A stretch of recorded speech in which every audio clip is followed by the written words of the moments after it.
Ngayon, dahil po may mga lumalabas na mga butas na ganito, ay syempre, kailangan magpahayag si Mike Defensor, no? Na sa promotor ng mga ganito, bakit to? Kasi mukhang malapit na po masilip o sinisilip na po yata yung mga kwari-kwari ni Mike Defensor eh. Di ba? Kaya gustong-gusto na mapatanggal ni Mike Defensor ang Pangulong Bongbong Marcos, mga kababayan, baka dahil po doon, nangangamba na makulong. Pahayag.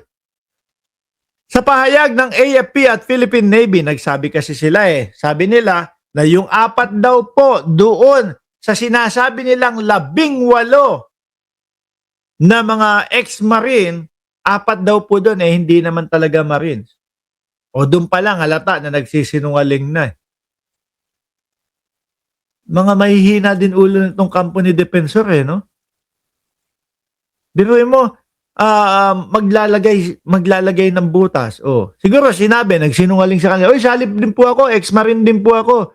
Ay, nakarinig na malaki yung bigayan. Kaya, sumali, ayun, pumasok.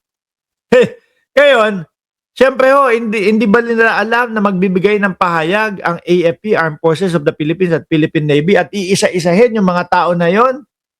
Kung sino-sino yung mga yon? Hindi ba nila alam? O sila din ang gumagawa nung nung mga kamalian nila. Sabi ko nga sa inyo, mahihina ang ulo. Bakit kailangan magsalita ang AFP bilang institusyon, wala namang aligasyon na may delivery ng pera sa kanila? Dapat lang. Kasi kung magsasabi kayo at ipapangalandakan nyo na yung mga yan ay dating mga sundalo, dating marines, dapat lang. Alamin nila kung sino ba yung mga nagsasalita na yung ganun. Ba't bawal magsalita? Ng tokwa ka talaga, Mike. Bakit ang Philippine Navy ang nagsasaliksik, gayong ang issue ay hindi operasyon ng militar, kundi mga paratang ng katiwalian? Sinasabi ninyo, nandiyan yung mga kasama nila ang sentro ng usapin ay hindi kung sino ang naglabas ng pahayag. Ang tunay na tanong ay, totoo ba na naging tao sila ni Saldico?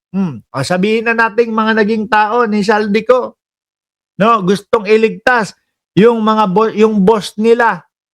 Gawan natin ng kasinungalingan si Bongbong Marcos at etong si Martin Romualdez. Kayong mga tao ko talaga, lumabas kayo kunyari nag-deliver kayo ng pera kay Bongbong Marcos. Di ba?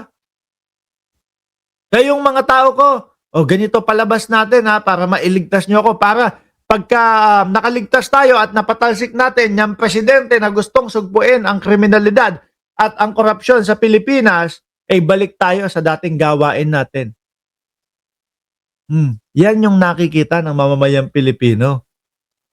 Totoo ba na may mga delivery ng maleta, ng pera o basura? Yan ang dapat imbestigahan. Sabi. At ito pa pagtatanggol. No?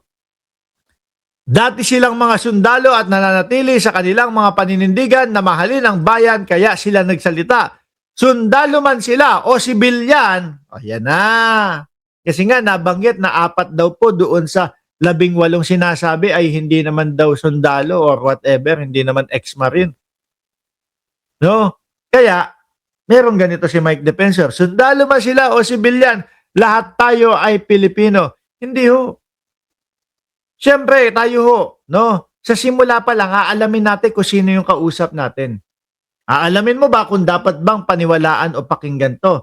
Aalamin natin kung talaga bang itong mga ito ay may connection or wala. Hindi yung, sabi nung engineer doon, may sakit ka daw na ganito. Hindi naman yung doktor ang nagsabi. Pwede ho bang paniwalaan yung enhinyero?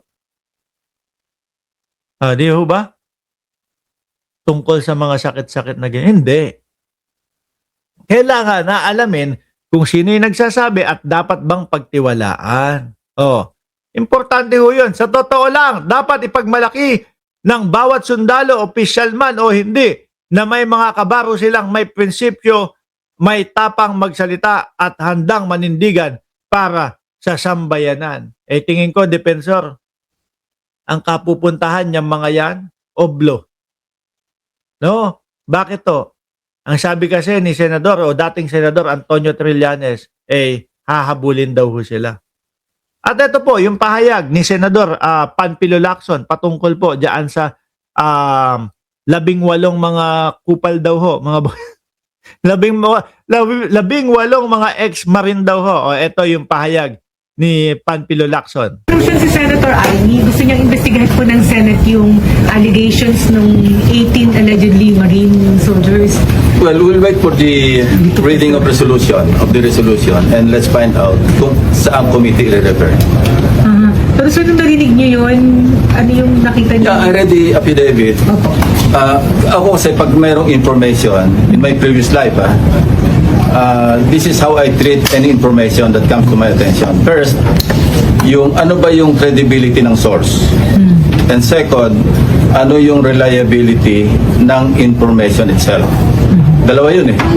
Kasi kung polluted yung source, it follows. Ito yung sinusunod natin na meron tayong A1, A2, B1, B2, di ba? Yung rating, yung classification ng intelligence information.